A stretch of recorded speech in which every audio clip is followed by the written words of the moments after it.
Para entender a genialidade de Sun Tzu, é necessário abandonar completamente a forma como enxergamos o mundo hoje e mergulhar em uma realidade muito mais brutal, onde a sobrevivência dependia diretamente da capacidade de tomar decisões rápidas, frias e extremamente precisas. A China antiga não era uma nação unificada como conhecemos atualmente, mas sim um território fragmentado, dividido entre diversos reinos independentes, cada um buscando expandir seu domínio através da força, da estratégia e muitas vezes da destruição total de seus adversários.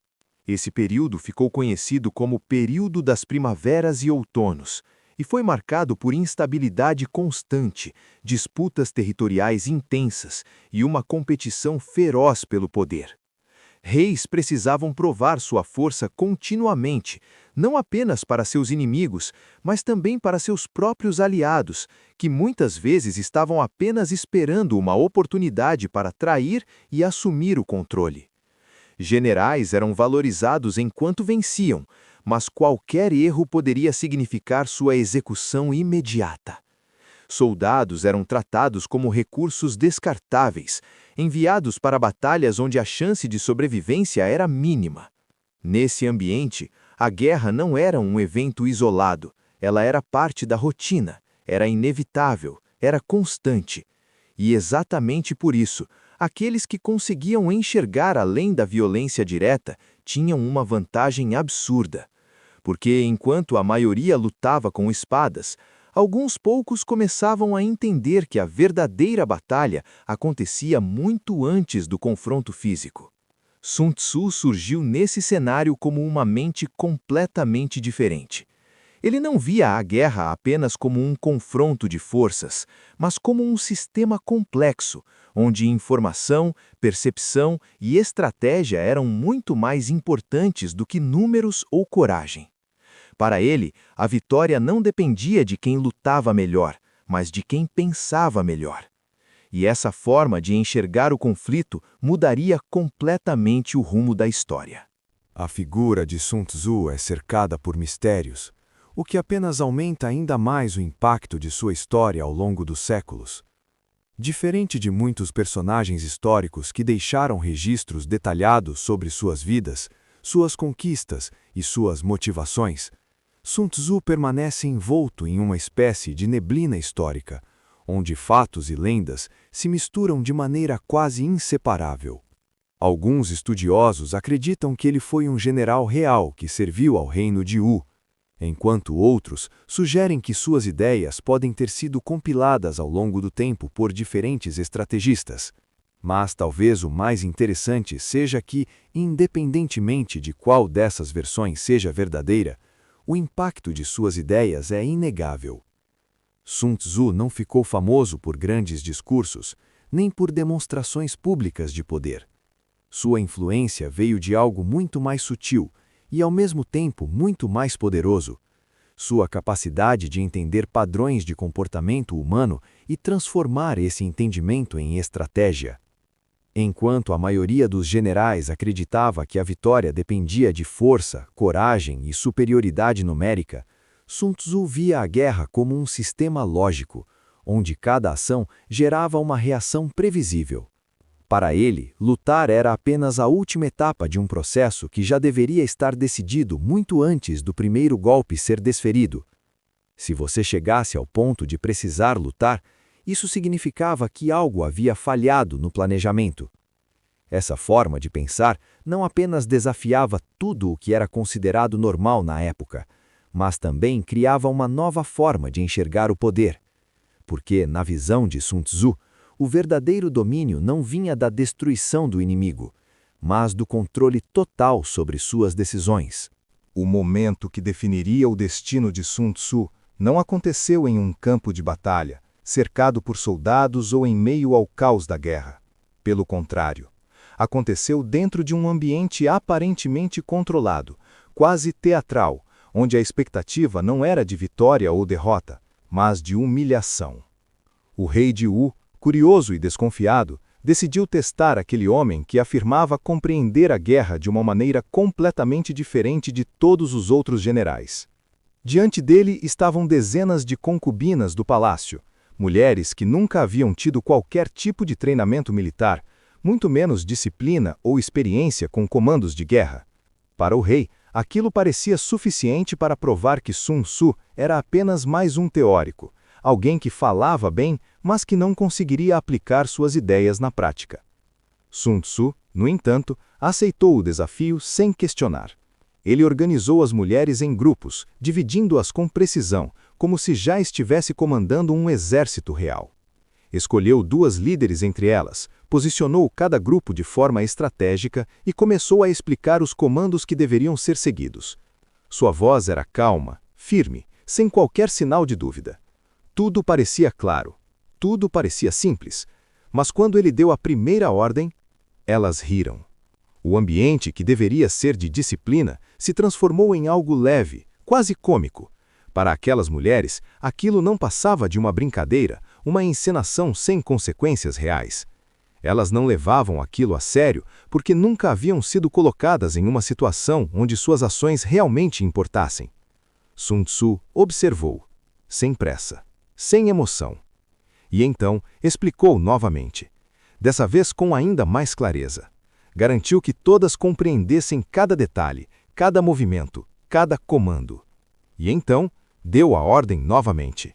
E novamente, risadas. Foi nesse instante que algo mudou. Não no ambiente, mas na intenção. Sun Tzu então disse que se os soldados não entendem as ordens, a culpa é do general. Mas se entendem e escolhem não obedecer, a culpa é dos oficiais. E sem hesitar, sem elevar a voz, sem demonstrar qualquer tipo de emoção, ele ordenou a execução das líderes. O riso desapareceu como se nunca tivesse existido. O ar ficou pesado. O medo tomou conta de cada olhar. E naquele momento, algo muito mais profundo do que disciplina foi estabelecido. Foi estabelecido controle. Quando Sun Tzu deu a ordem novamente, não houve dúvidas, não houve risos, não houve resistência. Cada movimento foi executado com precisão absoluta, como se aquelas mulheres tivessem treinado a vida inteira para aquilo. E foi nesse momento que o rei entendeu. Sun Tzu não era apenas um estrategista. Ele era alguém que compreendia a natureza humana em um nível perigoso. Depois de provar sua capacidade de transformar desordem em controle absoluto, Sun Tzu não precisava mais convencer ninguém com demonstrações práticas. Sua mente já havia sido testada, e o resultado era impossível de ignorar. Foi então que ele decidiu registrar seus pensamentos, suas observações e suas estratégias em uma obra que atravessaria séculos e se tornaria uma das mais influentes da história: A Arte da Guerra. Mas chamar essa obra de livro talvez seja simplificar demais o que ela realmente representa, porque ela não ensina apenas como vencer batalhas. Ela ensina como controlar situações. Cada frase foi construída com precisão, como se fosse parte de um sistema maior, onde tudo está conectado. Sun Tzu não escrevia sobre guerra como algo físico, mas como um fenômeno psicológico, onde decisões, percepções e interpretações moldam o resultado muito antes de qualquer confronto direto acontecer. Um dos princípios mais impactantes que ele apresenta é a ideia de que a melhor vitória é aquela conquistada sem lutar. Isso não significa evitar conflito por medo, mas sim evitar desperdício. Para Sun Tzu, uma batalha é cara, desgastante e imprevisível. Mesmo quando você vence, você perde recursos, homens e estabilidade. Portanto, a verdadeira maestria está em vencer antes mesmo que a batalha comece. Outro princípio fundamental é o uso do engano. Sun Tzu afirmava que toda guerra é baseada em ilusões. Parecer fraco quando se é forte, parecer distante quando se está próximo, criar dúvidas, confundir percepções e manipular expectativas. Para ele, a guerra não era apenas sobre o que você faz, mas sobre o que o inimigo acredita que você fará. E talvez o ensinamento mais poderoso de todos seja o conhecimento. Conhecer o inimigo, conhecer a si mesmo. Porque quando você domina essas duas coisas, o resultado deixa de ser uma incerteza e passa a ser apenas uma consequência inevitável. Essa obra não foi feita para um momento específico da história. Ela foi feita para qualquer situação onde exista disputa, conflito ou busca por poder. E é exatamente por isso que ela nunca deixou de ser relevante. O tempo passou. Impérios surgiram e caíram. Fronteiras foram redesenhadas inúmeras vezes. Mas as ideias de Sun Tzu nunca desapareceram. Pelo contrário, elas se adaptaram, evoluíram e continuaram sendo aplicadas em diferentes contextos, muitas vezes sem que as pessoas sequer percebessem sua origem. O que começou como um conjunto de ensinamentos voltados para a guerra acabou se tornando uma das bases mais poderosas para compreender qualquer tipo de disputa. Grandes líderes ao longo da história encontraram em A Arte da Guerra algo muito além de estratégias militares. Eles encontraram um guia sobre comportamento humano, tomada de decisão e controle de cenários complexos. Figuras como Napoleão Bonaparte estudaram e aplicaram princípios que se alinham diretamente com a visão de Sun Tzu, utilizando movimento estratégico, surpresa e inteligência para superar adversários muitas vezes superiores em número. Séculos depois, Mao Zedong também utilizaria conceitos semelhantes, adaptando-os a uma realidade completamente diferente, mas mantendo a essência intacta. Vencer não é sobre força bruta, mas sim sobre controle e estratégia. Essa continuidade mostra que as ideias de Sun Tzu não estavam presas ao seu tempo, elas eram universais. E então, o mundo mudou. A guerra deixou de ser apenas física, ela se tornou econômica, política, psicológica. Empresas começaram a competir entre si como verdadeiros exércitos, disputando mercado, atenção e influência. Estratégias de posicionamento, antecipação de movimentos e controle de percepção passaram a ser fundamentais para o sucesso. Sem perceber, o mundo corporativo começou a aplicar princípios que haviam sido escritos milhares de anos antes. Na política, o mesmo aconteceu. Discursos, campanhas, alianças e decisões passaram a seguir padrões estratégicos que lembram diretamente os ensinamentos de Sun Tzu. A capacidade de influenciar massas, manipular narrativas e antecipar reações se tornou mais importante do que qualquer confronto direto. E, no nível mais pessoal, isso também se aplica. Interações humanas, negociações, relações, tudo envolve estratégia em algum nível. A diferença é que, na maioria das vezes, essa guerra acontece de forma silenciosa, invisível. E exatamente por isso, extremamente poderosa. Se existe algo que diferencia Sun Tzu de todos os outros estrategistas da história, é a forma como ele compreendia a mente humana. Para ele, a verdadeira batalha nunca foi travada com espadas, lanças ou exércitos. Ela sempre aconteceu em um nível muito mais profundo, dentro da mente. Antes de qualquer confronto físico, existe uma guerra silenciosa acontecendo.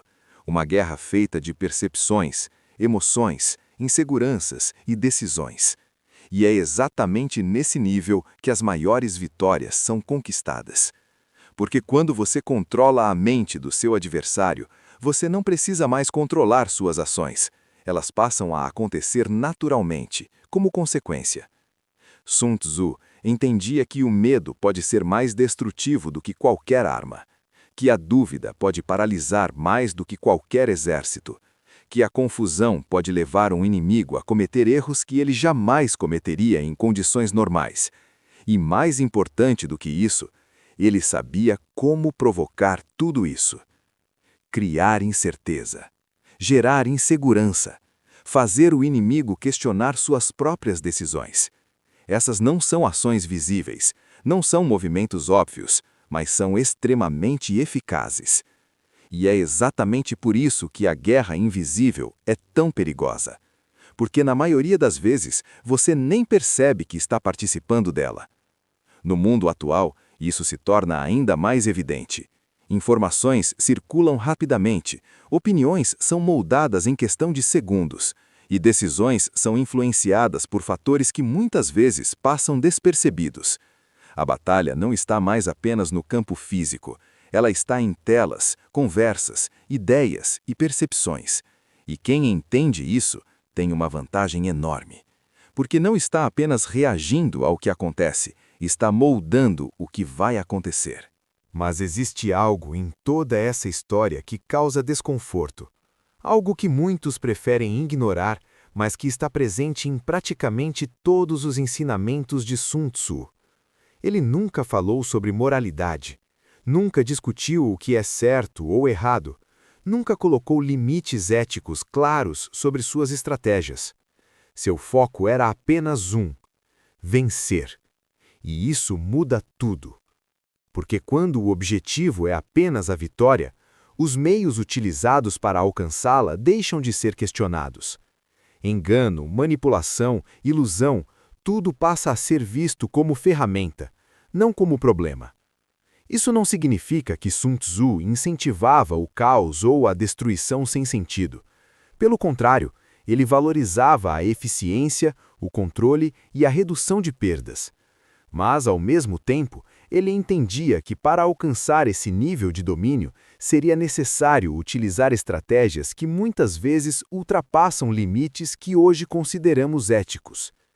E isso levanta uma questão importante. Até onde alguém está disposto a ir para vencer? Essa pergunta não se limita a guerras antigas.